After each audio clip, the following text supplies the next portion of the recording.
Before we begin, you need to understand something dark. People don't try to anger you because they're powerful. They try to anger you because they need power. They provoke to see if they can control you. They poke to see if you break. They attack to see if you bleed inside.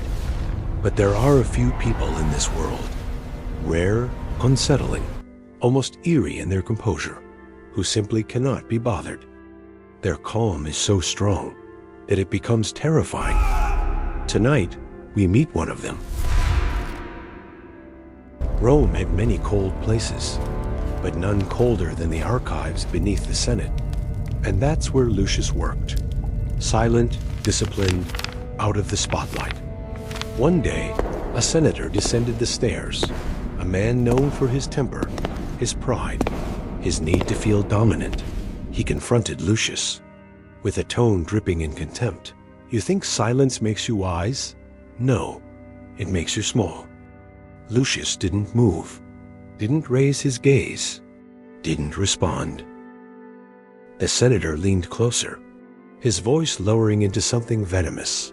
React, get angry, show me you're alive. Lucius simply whispered, I am alive, just not for your entertainment. Darkness filled the room, but Lucius remained still, as if he were carved from the stone around him. Marcus Aurelius wrote, "The best revenge is not to be like your enemy. When you don't react to someone's attack, they don't feel victorious. They feel powerless. Silence is not surrender. Silence is psychological dominance." Lucius knew that. He didn't fight back because he didn't need to. The storm might rage in front of him, but he refused to open his gates. The next day, things grew darker. The senator wasn't just annoyed anymore. He was obsessed. How could this young man stand in front of him and feel nothing?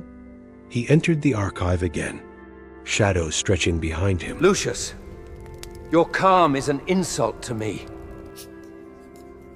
Lucius finally looked up, but his eyes were quiet, heavy, unshaken. If my calm disturbs you, that disturbance is yours to study, not mine. The senator felt something he hadn't felt in years. Fear, not of Lucius, but of what Lucius revealed. A mirror, a truth, a weakness he could no longer ignore. Epictetus taught that if another can anger you, they have become your master. Why do people get aggressive when you don't react? Because your lack of reaction means they have no influence over you. And nothing terrifies a controlling person more than losing control. Your calm exposes their chaos. Your silence exposes their insecurity. Your composure exposes their fragility. That's why some people push harder, not because you're weak, but because you're too strong for their comfort. On the third day, the senator arrived before sunrise. He was tired, eyes bloodshot, voice low and cracking. He stood behind Lucius and spoke without venom this time. I yelled at you, insulted you, challenged you, and you felt nothing. Why? Lucius closed his scroll slowly. I felt what you tried to give me, he said softly, but I did not accept it. The senator's voice trembled. Teach me, because whatever has consumed me, I fear it is winning. Lucius stepped closer, almost whispering, You are not being destroyed by others. You are being destroyed by the way you react to them.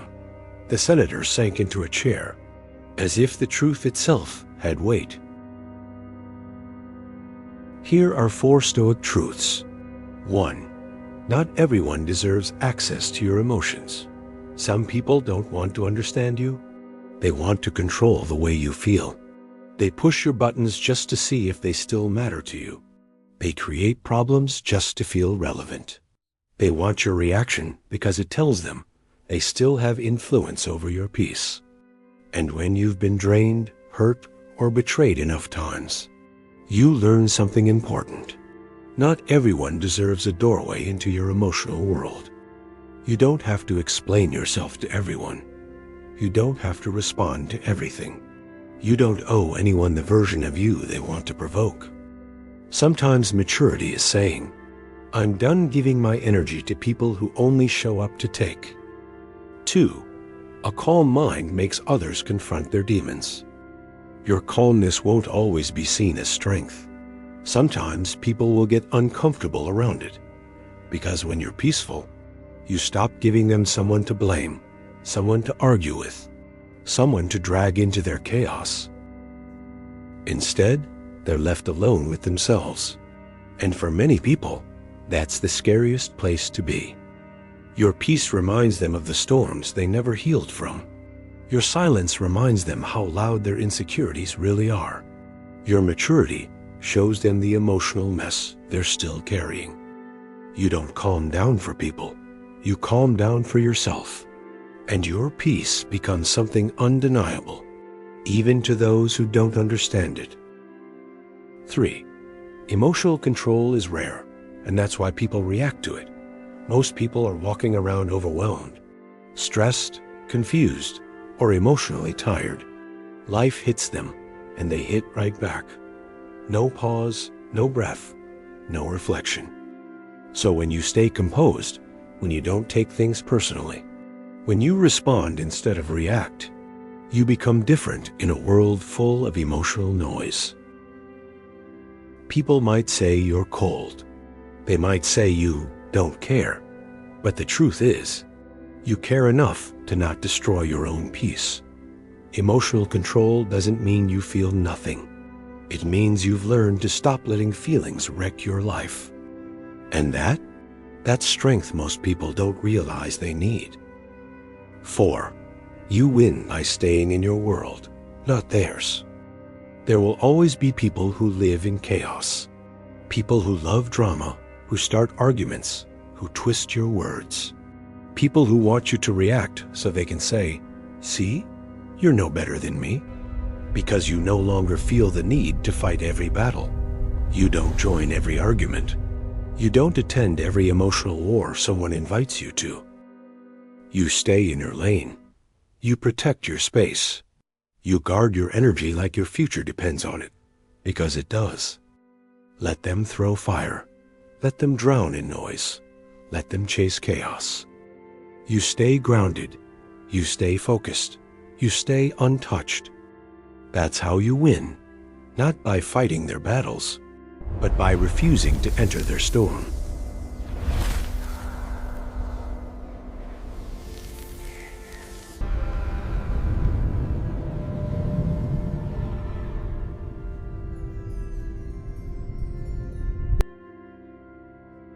Days later, the senator returned, not with ego this time, but humility. Lucius, he said quietly, how do you remain untouched by the darkness in others? Lucius placed a hand on the old man's shoulder. I do not fight their darkness. I simply refuse to let it enter mine. A long silence followed, calm, cold, cleansing. Because in that moment, the senator understood the strongest man was the one who never entered the battlefield. If you want to become someone who cannot be shaken, cannot be provoked, cannot be controlled, remember this. The world becomes quieter when you stop giving it permission to disturb your inner peace. If this story hit you, type in the comments, I guard my peace. Like the video. Subscribe for more Stoic storytelling and motivation. Always remember this. You are only as disturbed as you allow yourself to be.